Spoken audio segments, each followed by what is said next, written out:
যেমন আমি জানি যে আমাকে অনেক ফিমেল অ্যাক্টররা পছন্দ করে, আমি শুনি, আমাকে কলিগরা বলে যে তোমাকে তো দেখতে পারে না, কেউ হয়তো এমনিতেই জেলাস ফিল করার জন্য পছন্দ নাই করতে পারে। হওয়ার সময় তো অনেক কিছু হয়েছে, আমি তো বুঝি না পলিটিক্স টলিটিক্স, এগুলো হওয়ার পরে আমি বুঝছি যে আচ্ছা এরকম এরকম হয়, এটা সেটা। এখন এরপর থেকে বুঝেছো? তো এখন বুঝি না, বাট একটু একটু বুঝতে পারি। এই জন্য তো আলাদা হয়ে গেলাম, কোনো সার্কেল মেনটেন করি না, কিছু করি না। ঠিক আছে। এগুলা খুবই কমন যে বলবে এখন, ও রাফির সাথে দুই দুইটা সিনেমা, এখন তো রাফির সাথে প্রেম। ও আচ্ছা সুমনের সাথে দুই দুইটা সিনেমা, এখন তো সুমনের সাথে। ও রাজের সাথে দুই দুইটা, রাজের সাথে এখন এরপর আবার মনে হয় রাজের সাথে প্রেম বা নিশোর সাথে প্রেম। এটা খুবই কমন, এগুলো ইউজ টু, এগুলো নিয়ে এখন আর ইম্প্যাক্টও হয় না। আমার ফিমেল এনার্জি আমি কমই পাইছি, বরঞ্চ আমি পুরুষ দ্বারাই লাইফে প্রভাবিত হয়েছে, আমি মোটিভেটেড হয়েছি। জীবনের সমস্ত বেটার কাজের সাথে আমার পুরুষ ছিল আর কি, বন্ধু বলি, কলিগ বলি, মেন্টর বলি। পুরুষ বিদ্বেষী না, বাট পুরুষতান্ত্রিক চিন্তাতে আমার প্রবলেম। তবে জ্বলে ওনার উঠতে পারে। মেয়ে হলে আমার সাথে দেখা হয়েছে, উনি এসে বলছে আমি হাকিম ভাইয়ের মেয়ে, এসে আমি আব্বুর পারফরমেন্স দেখতে আসছি, মানে ওনার বাবাকে ওরা সবাই একটু ভিলেন দেখতে চায়, একটু নেগেটিভ ক্যারেক্টার দেখতে চায়, এবং এটা উইন করছে।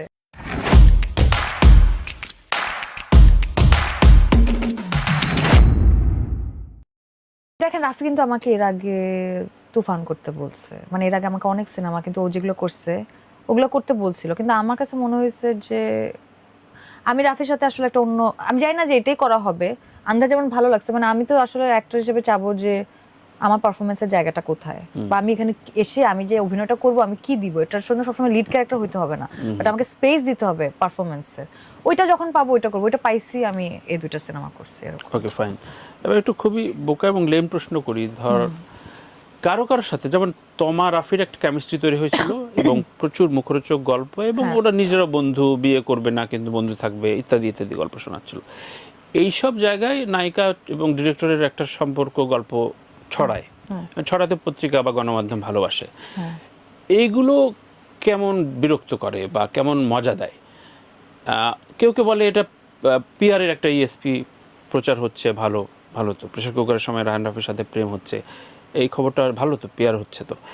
তোর কাছে ফিলিংটা কেমন? আচ্ছা সেটা হচ্ছে যে দেখেন এই যে একটা, এগুলো তো একটা মানে এগুলোর প্যারা লাগে, এখন প্যারা লাগে, কারণ ধরেন রাফির সাথে আমার, রাফি না, রাফি কাফি যেই এক্সেট্রা মানে হ্যাঁ যেই হ্যাঁ। হোক না কেন, কারোর সাথে আমার কোনো প্রেম হবে না, গুঞ্জন এগুলো মানুষ।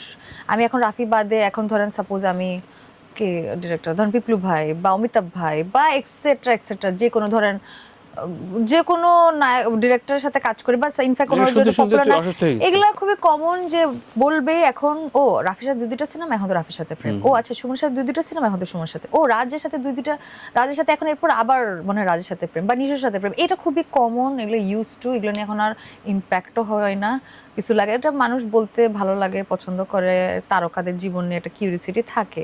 কোনো প্রেম ট্রেম থাকলে না ওটা বোঝা যায়, মানে ওটা লং লাস্টে বোঝা যায়, মানে ওই সময় না বোঝা গেলে কিছুদিন পর এমনিই বোঝা যায়। আর এখন সত্যি কথা বলতে এখন ইরিটেট হই, কারণ হচ্ছে যে আমি এত কষ্ট করে কাজটা করতেছি, আমার কাজটা কি ভালো খারাপ এটা নিয়ে আলোচনা করো, আমার ব্যক্তি জীবনে কোনটা ভালো খারাপ সেটা নিয়ে করো, প্রেমটা তো খুবই পার্সোনাল, এটা নিয়ে। কিন্তু মনে হয় যে তোর সাথে কথা বলে মনে হয় ওর প্রচুর পুরুষ বিদ্বেষ আছে। পুরুষ বিদ্বেষ আছে মানে তো, এলা ও দেখি তো না মানে না না কি না, মানে ওরকম না, প্রেম আমি টেম কেন পুরুষের করবো, থেকে এটা বড় একটা পুরুষ। পর্যায়ে ছিল যখন পার্টিসার্টি করতো তখন খুব ইয়ে ছিল, কিন্তু এরপরে একটু মনে হয়েছে যে তুষি এখন পার্টি প্রচুর ফার্টি পুরুষ যে বিদ্বেষ। একদম ছোট থাকতে, একদম ছোট থাকতে বলতে বলছে একদম যখন আমি টিনেজার তখনই করছি, এরপরে তো অনেক বছর এসবের মধ্যে আমি নাই। পার্টি মানে কি, মানে ওই নর্মাল মানুষ ফ্রেন্ডের সাথে যেভাবে আড্ডা মারে ওইরকমই। পুরুষ বিদ্বেষী না, আমার জীবনে তো আমাকে গ্রোথ করছে পুরুষ, আমার গ্রোথ হয়েছে, আমার আমার ফিমেল এনার্জি আমি কমই পাইছি, বরঞ্চ আমি পুরুষ দ্বারাই লাইফে প্রভাবিত হয়েছে, আমি মোটিভেটেড হয়েছি। জীবনের সমস্ত বেটার কাজের সাথে আমার পুরুষ ছিল আর কি, বন্ধু বলি, কলিগ বলি, মেন্টর বলি। পুরুষ বিদ্বেষী না, বাট পুরুষতান্ত্রিক চিন্তাতে আমার প্রবলেম। Right fine. প্রেশার কুকারটা রেটেড ছবি, রেটেড ছবি এবারই আসলো ঈদে, এত রাক্ষস এবং প্রেশার কুকার, যেখানে রাফি এবং সিয়াম দুজনেই বললো যে প্লিজ বাচ্চারা নিয়ে যায় না। এ প্রথম আমি শুনলাম যে পরিচালক কাউকে বলছে যে অমুককে নিয়ে যায় না। এখানে আমি একটু অভিনেত্রীর ক্ষেত্রে বলবো, অভিনেত্রী এই যে একটা নতুন অ্যাডভান্স হিসেবে চাও, আমরা বলতেছিলাম যে বারবার সেন্সর বোর্ড কেটে দেয়, হ্যাঁ। রেটেড করে দিলে হয়, রেটেড করে দিলে এখন নতুন তর্ক, কেন অ্যাডাল্ট ফিল্ম দেখতে যাব, তাই না? এটা রিস্ক পয়েন্ট ছিল কিন্তু। তো ওই সময় কি মনে হয়েছে, তুষির কি মনে হয়েছে, ছবিটা ফেল করতে পারতো, বিতর্কিত হইতে পারতো? এইটা যে এরকম হবে এটা আমি জানতাম, রাফিও জানতো, কারণ প্রথমত তো মানে এমন কিছু নাই সিনেমায় যেটা খুবই দেখলে প্রবলেম বাট আমি তো রিয়েল একটা জায়গায় যেতে চাই, যত পিওর থাকা যায় আর কি চরিত্রের গল্পের। সো ওই জায়গা থেকে আমি যদি এখন এটা না দেখাই, সেটা আবার এটার একটা সবাইও দেখতে পারবে না, সবার দেখা উচিত না। ওই জায়গা থেকে 18+ ফিল্ম, হ্যাঁ, বাট ওইটার কারণে যে একটা অডিয়েন্স কমে যাবে সেটাও জানতাম। এই চ্যালেঞ্জটাই তো নিতে চাইছি বা আচ্ছা। ডিরেক্টর চাইছে। দেখেন এরকম শিওর শট একটা নায়ক নায়িকা পপুলার মার্চ করে দিলে সিনেমা শিওর বাংলাটা শট দেখবে। কিভাবে হলো? শিওর কবে? শট মানে হচ্ছে যে আমাদের এই, প্রচুর ছবি ফেল করছে এভাবে। হ্যাঁ, মানে এটাই বলতেছি যে আমাদের ধারা এখনো যেভাবে চিন্তা করি আমরা, যে মাসালা ফিল্ম বা ওই টাইপের ফিল্ম যেটা সবসময় এটাকে এখনো মুছে যায় না, কিন্তু এখন মানে এক্সিস্ট করতেছে। সো ওই ধরনের বরঞ্চ এখন মানুষ ফর্মুলা পছন্দ ছবি। করতেছে ফর্মুলা ছবির বাইরে যে গল্প বা এখানে ক্রাফটেড ফিল্ম, অর আমি বলবো যে যে যেমন উৎসব বনতার কথাই বলি, মানুষ তো পছন্দ করতেছে না এখন। এখন দেখবেন যে মানুষ এখন এই ধরনের সিনেমার প্রতি আগ্রহ, কারণ আমরা অডিয়েন্সকে এটা প্রোভাইড করলে তো অডিয়েন্স ওই জিনিসটা Right, দেখবে। right, right. এখন আমি তো নেটফ্লিক্সে 18+ কি, আমি তো অনেক কিছু না দেখি, না না অনেক না, নেটফ্লিক্স আর হলের কথা হলের বলতেছি, আলাদা। মানে আমাদের হল, মানে আমাদের অডিয়েন্সরা তো নেটফ্লিক্স দেখতেছে, হ্যাঁ।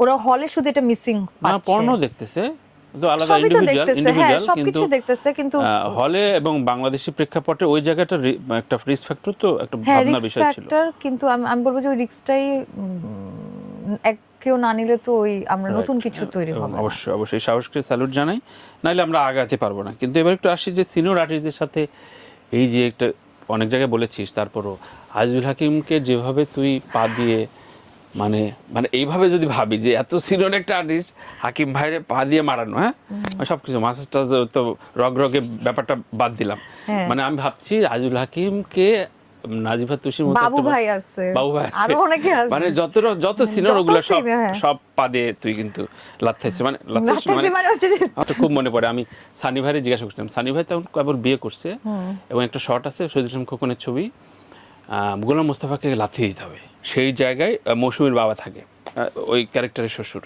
দুইটা লাথি খায় গোলাম মোস্তফা, হুমায়ুন ফরিদ এবং ওমর সানি, একটা পিওর রিয়েল জামাই আর একটা সিনেমার জামাই। তো এইটা কেমনে, এইটা আমার অনেক সময় লাগছে। অস্বস্তি তো হয়, বাট আসলে এগুলো মাথায় নিলে তো আর কাজটা হবে না। সো আমি আসলে যাই না, আমি অনেক ইন্টেন্স মানুষ মনে হয় অ্যাক্টিং যখন করতে যাই বা পারফরমেন্স, আমি খুবই সিরিয়াস থাকি অনেক। তাও এইবার প্রেসার কুকারের রাফি আমাকে অনেক বলে বলে, না তুমি এসব মাথা থেকে ফালো, কোনো ডামি সারাক্ষণ শট ছিল ক্যারেক্টার না তো? থাকতে হবে না। না না না, আমি ডামি শট দিই না। তো ওই সময় আমার মনে আছে আমি, বাবু ভাই খুবই মানে নিজে থেকে সে কথা বলে, বাবু ভাই না গল্প স্বাস্থ্য করে, স্বাস্থ্য আছে, সবই, হ্যাঁ। কিন্তু হাকিম ভাই হাকিম করোনা ভাইয়ের রোগী, interesting কেবল মানে বিষয়- খুব হালকা পাতলা, মানে আমাদের হাড্ডি ভেঙে যায় কিনা। ওনাকে নাকি 30-35 বছর ওনার ওয়াইফ ছাড়া কেউ টাচ করে নাই। উনি রিহার্সালে যে মানে শুটিং এ যেদিন সত্যি আসছে, আমি যেভাবে শব্দ দিচ্ছিল, আমাকে হাড্ডি ভেঙে দিচ্ছিল কিনা। হ্যাঁ, হ্যাঁ। উনি অনেক স্টিভ ওনার বডি। আমি এমন বডি দেখলে বুঝতে পারি আপনার বডি কিরকম, আপনার মানে এখন কতদিন তো আরো মাসাজ expert নেন না? না নেন, বা এটা বোঝা যায় আর কি বডি দেখলে। তো ওনার ওয়াইফ আমাকে, উনি শুটিং এর দিন আসে আমার সাথে বলছে যে তোমার ভাবি কথা বলবে। আমি ভাবির সাথে, আমি জি আসসালামু আলাইকুম, কেমন আছেন, এসে আমার সাথে আগেও দেখা হয়েছে। তো ওই সাইডে কিন্তু উনি আমাকে চাপ দিও না বলতেছে, বেশি। ও আমাকে বলতেছে, শুনো আমি তো হাকিমকে বলছি যে তুমি সবার সাথে এমন ভাবে বিহেভ করবে যাতে সবাই মনে করে যে এই লোকটার ক্যারেক্টার খুবই খারাপ, তুমি একদম ক্যারেক্টার থাকবা, যাতে এই যে তুমি ভদ্র মানুষ বা যে সফটনেসটা তোমার মধ্যে, এটা তুমি করলে কিন্তু অ্যাক্টিং হবে না, বুঝছো তুমি। মানে উনি পুশ করতেছে তুমি ওর সাথে ফ্লার্ট করো, ভাবি আমাকে বলতেছে তুমি ওর সাথে ফ্লার্ট করবা, বা ও যদি শাই ফিল করে তুমি কিন্তু ওনার সাথে রসিকতা করবা বা ওনাকে কিন্তু ইয়ে করবে। আমি বলছি জি জি আপনার কোনো টেনশন করেন। আমি এটা খুবই সারপ্রাইজ হয়েছি যে ওয়াইফ বলতেছে, সে যদি ডিরেক্টর এবং সেই এবং যেহেতু বুঝতে পারে, সত্যিকার হ্যাঁ। অর্থেই হাকিম ভাইয়ের সারা জীবন একই টাইপের অভিনয় এত দেখছি, এই বিনয়ী জীবনে মানুষ। মনে হলো একটা কিছু করতে, মানে এটা হাকিম ভাইয়ের ভালোবাসাই বলছি, সারা জীবন একই একঘেয়ে টাইপের অভিনয় করছে। এবার মনে হয়েছে হাকিম ভাই কি আসলে ভালো ডিরেক্টর পায় নাই, বা ওনাকে ওইরকম ক্যারেক্টার দিতে ক্যারেক্টার হবে। দেয়নি, ক্যারেক্টার দিলে আসলে এইভাবে জ্বলে ওনার উঠতে পারে। মেয়ে হলে আমার সাথে দেখা হয়েছে, উনি এসে বলছে আমি হাকিম ভাইয়ের মেয়ে, এসে আমি আব্বুর পারফরমেন্স দেখতে আসছি, মানে ওনার বাবাকে ওরা সবাই একটু ভিলেন দেখতে চায়, একটু নেগেটিভ ক্যারেক্টার দেখতে চায়, Different, এবং এটা উইন করছে। এটাই আসলে একটা ফিল্মের জয়, এবং অবশ্যই ডিরেক্টরের এটা সাধুবাদ পাওয়ার জায়গা। এখানে অন্যান্য চরিত্রগুলো, যেমন এখানে খুব বেশি পপুলার চরিত্র নয়, যদি বুবলিকে বাদ দিই বা মিশা সওদাগর বাদ দিই, যদিও আমি রিভিউতে লিখছি এই দুইটা সবচেয়ে উইক পয়েন্ট। এই ছবির সাথে কাজ করা, যেমন রিজভি অনেক দিনের পরিচয়, মানে হাওয়া থেকে পরিচয়। সো টোটাল জার্নিটা কেমন ছিল? ইনফ্যাক্ট এই ছবিটার কিছু কিছু শর্ট তারেক মাসুদকে যে অর্থে ডেডিকেট করা হয়েছে, রাফি কি তারেক মাসুদের ছবি দেখাইছে তোদের, মানে দেখছিস এর আগে, নাকি এটা পিয়ার ভ্যালুর জন্য তারেক না মাসুদের না না নামটা না ব্যবহার না করা না, হয়েছে? রাফি তো তারেক মাসুদেরই ভক্ত শুরু থেকে, তারকেই ইন্সপায়ার, মানে ওনাকে অ্যাসেস করছে নাকি I am not sure, but ওই ধরনের মানে অনেক পরিচালকের কেমন গুণগান গায় তুষি? হ্যাঁ না না অনেক, আমি যতটুকু জানি, আমি অত জানি না, বাট ওর শুরু থেকে এটা আমরা যখন অনেক আগের থেকে বন্ধুত্ব কাজেরও আগের থেকে আমি জানি যে ও তারেক মাসুদ বা ওর মাদ্রাসার যে জার্নিটা, এইটা ওর বন্ধু বান্ধব আশেপাশে সবাই জানে almost, I am sure. So এখান থেকে জানি, কিন্তু ও যে এই ফিল্মে মানে ওনাকে ট্রিবিউট করবে সেটা জানতাম না, কারণ হচ্ছে ওর কাছে এটা প্রথম প্রডিউস। সো ওর কাছে মনে হয়েছে যে ওর যে অথেন্টিক, যে কারণে আজকে রায়হান রাফি, মানে ও বলে ইন্টারভিউতে, আমি শুনছি বা আমাদেরকে বলছে যে এটা ওর মানে ও যেই ধরনের সিনেমা করতে চায় সেটা এখন ও বানাচ্ছে না বা বানাবে, এটা হচ্ছে তার প্রথম কাজ আর কি, প্রথম ওর জার্নি বা স্টেপ ও বলা যেতে ছবি যে পারে। রিলিজ না ওই সময় সব এরকম ওই চাওয়া যে অর্থে এরকম করছে। এখন কেমন কি আমি জানি না, এটা এখন এটা ওর ফিলোসফি, ভালো, হ্যাঁ ওর ফিলোসফি এটা মানে এই appreciate. তারেক মাসুদ বা এই হাইপার লিঙ্ক স্টোরি, আমি এখানে শুধুমাত্র অ্যাক্টিং করছি, আর ও যেহেতু আমাকে চাইছে এই গল্পের সাথে আমি ইনভলভ থাকি, সো আমি প্রি প্রোডাকশনে অনেক ইনভলভ ছিলাম, দারুণ। এর এতটুকুই। প্রোডাকশন বা আমাদের এই এরিনার কেমন অ্যাপ্রিসিয়েশন পেলো তুষি এই ছবি করার পর? মানে আমরা খুবই কৃপণ, মানে খুব বেশি অ্যাপ্রিসিয়েট করতে চাই না, মানে আসলে সত্যি কথা বলতে কি, আমি খুব যদি বলি, সোশ্যাল আমি না। আশেপাশে আমি এক্সপেক্ট করি না, যেমন আমি জানি যে আমাকে অনেক ফিমেল অ্যাক্টররা পছন্দ করে, আমি শুনি আমাকে কলিগরা বলে যে তোমাকে তো দেখতে পারে না, আমার এগুলো কিছু মানে এখন ও তো আমাকে চিনে না, যা পছন্দ করলে কি আমি এক জীবনে সবাইকে ভালো খারাপ সবার সাথে ভালোবাসা নিয়ে থাকতে পারবো না, এটা যার যার পছন্দ।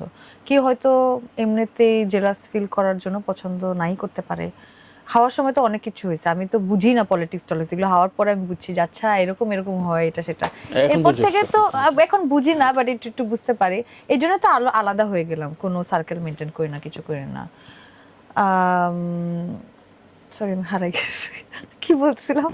হ্যাঁ, অ্যাপ্রিসিয়েশনটা আর কি, ও যে অ্যাপ্রিসিয়েশন, হ্যাঁ রাইট, সেটা যেটা একজন বলছিলাম যে আমাকে প্রেসার কুকার ধরেন যে আমার জন্য এত সোজা না, ধরেন যেটা যে চ্যালেঞ্জটা নিতে চাইছে যে সব এখানে ধরেন আমি যত যাই বলি না কেন সাকিব খান একটা বিশাল ফ্যান ফলোয়ার আছে, বা আমাদের এখানে মেল ডমিনেটেড ঈদ হয় বা এই ধরনের সিনেমা হয়, ওভাবেই মানুষ ডিরেক্টর ওভাবেই প্ল্যান করে যে আচ্ছা ওর সাথে এভাবে হলে তাহলে টাকাটা উঠে আসবে, এভাবেই চিন্তা করে। একটা ফিমেল সেন্ট্রিক বা ফিমেল গল্প দিয়ে ব্যবসা, এটা এখনো আমরা প্রুভিং এর পথে, এটা করতে পারলে আরেকটা গল্প হয়তো আসবে, এটা আস্তে আস্তে শুরু হবে, সেই জায়গা থেকে স্যার টাফ কিন্তু এই ফাইটটা দেওয়া। সো সবাই যারা সিনেমাটা দেখছে সবাই কিন্তু এটা বলছে, মানে আমার আচ্ছা, পারফরমেন্স তাহলে একটা নিয়ে অনেস্ট অ্যান্সার চাই, যদিও কিছু কিছু অ্যান্সারে অভিনয় করছিস আমি জানি। ধর এই যে একটা গ্রুপিং থাকে, 5টা ছবি বেরোয়েছে, 5টা ছবির একটা বলয় আছে, দম একটা বলয়ের ছবি, সেই বলয়ে আবার কিছু কিছু ঘরানা আর্টিস্ট আছে, ওরা খারাপ হলেও ওরা বলবে দম অসাধারণ একটা ছবি, মানে আমি খুব অনেস্টলি একটা হ্যাঁ রাইট, এটা ইমপ্রেসের ছবি, রাফির ছবি, রাফিকে কেউ পছন্দ করে কেউ করে না, সুতরাং খারাপ ভালো এটা বাংলাদেশে খুব চলে, ছোট ইন্ডাস্ট্রি। আবার বনলতার একটা ঘরানা আছে, ওইদিকে দুজন সিয়াম আর শুভ কামড়াকামড়ি করছে, সরি সিয়াম আর শাকিব খান, যেহেতু ওই ওই ঘরানার ছবি, এটা অ্যানিমেল বানালো নাকি ধুরন্ধর বানালো, এগুলো নিয়ে চলছে। তার মানে তারকারা, মানে আমি ইন্ডাস্ট্রির লোকজন কথা বলছি, এরা প্রকৃত অর্থে তুই ঠিকঠাক অ্যান্সার পাবি না, পারবেন, আমি এটাই বলতে চাইছিলাম, মানে এটা কেউ জীবনে সত্য বলবে না। আমার যেমন না, জয়া বলে একটা না। দামি কথা বলছিল যে তানভীর ভাই জীবনেও প্রিমিয়ারে আপনি শুনতে চাবেন না কেমন হলো কেমন লাগলো, কারণ ও মিথ্যা বলবেই, বলবে আর আমাদের ইন্ডাস্ট্রিতে আসলে সত্য বলে না। শুধু মানে ওই প্র্যাকটিসটা নাই আমাদের এখানে, অ্যাক্টরদের মধ্যে তো নাই, ফিমেল অ্যাক্টরদের মধ্যে নাই, মানে খুবই সৌজন্যমূলক কথা বলে, খুবই মানে কমিউনিকেশন বা তার ওই ডিরেক্টরকে অ্যাপ্রিসিয়েট করলে তারপরে সিনেমাটা আমি করতে পারবো, এই কারণে হয়তো করে, মানে এত জেলাস। আমি এটা বলি, আমি এই সিনেমাতে দেখলাম যে যাদেরকে আমি এক্সপেক্ট করি না, যাদের কাছ থেকে আমার কোনো চাওয়া পাওয়া নাই, তারা প্রশংসার ভাষায় ফেললো, তারা লিখে উজাড় করে দিল, ফেসবুকে খালি দেখি এই মানে আমার পারফরমেন্স নিয়ে খুব কথাবার্তা হচ্ছে সবাই, যাদেরকে আমি চিনি না, যাদের সাথে আমি মিশি না, কিন্তু যাদের সাথে আমি মিশি, যাদেরকে আমি ভালোবাসি, যাদেরকে আমি বিশ্বাস করি, কই তারা তো একটা কথাও বললো না, ভেরি ক্রুয়েল। মানে এইটা আমি ফিল করছি। মানে আমার উত্তরটা জানার আগ্রহ এই জন্য যে তাহলে কার অ্যাপ্রিসিয়েশনটার জন্য চাতক পাখি হয়ে থাকে, মানে গুরুত্ব দেয় তুষি? আমি গুরুত্ব দেই যারা আমার আসলে, যাদেরকে আমি বিশ্বাস করি, মানে আমার বন্ধু যদি বলি, বা সেটা নানা মানে যাদের গঠনমূলক, মানে যে আমাকে আসলে সমালোচনাটা করবে, রিয়েলটা বলবো, যেটা হয় নাই আসলে। চঞ্চল ভাই আমার সাথে বলছিল যে মনপুরাতে সে 7 মাস পরে এই ইন্ডাস্ট্রির কেউ একজন ফোন দিছে, ততদিনের ছবি বাম্পার হিট, এবং 7 মাস পরে একজন ফোন দিয়েছে যে ছবিটা খুব ভালো করেছে অভিনয়। সো এটা ইন্ডাস্ট্রি হয় আমার সাথে। হ্যাঁ, মনপুরার একটা কাল্ট মুভি হয়ে গেছে, সেটাও 7 মাস পরে কোন একজন কলিগ চঞ্চল ভাইকে বলেছে। তার মানে এই ইন্ডাস্ট্রিতে থাকতে হবে তো আরো রাইট রাইট, অনেক এটা তো বছর, তাই না? আমাকে যেমন দেখেন একটা, আমি হয়তো এখানে অ্যাক্টিং করছি বাট আমার ভিশন কিন্তু এটা যে আরেকটা ফিমেল সেন্ট্রিক অর ফিমেলদের একদমই অন্য জায়গা থেকে সিনেমা হোক, আইডিয়া হোক, মানে ওখানে মজা হোক, কারণ অনেক সারাক্ষণ তো আমরা মেল গেজ থেকে অ্যাক্টিং করতেছি বা ওই ওয়ার্ল্ডের ওইসবই তো করতেছি। সেটা আমি এটা আমার ভীষণ চাওয়া কিন্তু, যে আরে আমার একটা ফিমেল কলিগ পারফর্ম করবে, ওর সিনেমাটা বিজনেস হবে, এরকম করে সবাই করবে। কিন্তু দেখেন আমাকে একটা ফিমেল কলিগ ইন্ডাস্ট্রির একটাও কিন্তু ফোন দেয় না, একটা শেয়ার দেয় নাই, শেয়ার দেওয়ার দরকার নাই, বাট আমি বলছি যে একটা তোমার সিনেমাটা ফালতু হয়েছে, তুমি এটা খুব পচা করছো, বা তোমার জিনিসটা খুব ভালো লাগছে, একটা এই প্র্যাকটিসটা হওয়া উচিত না?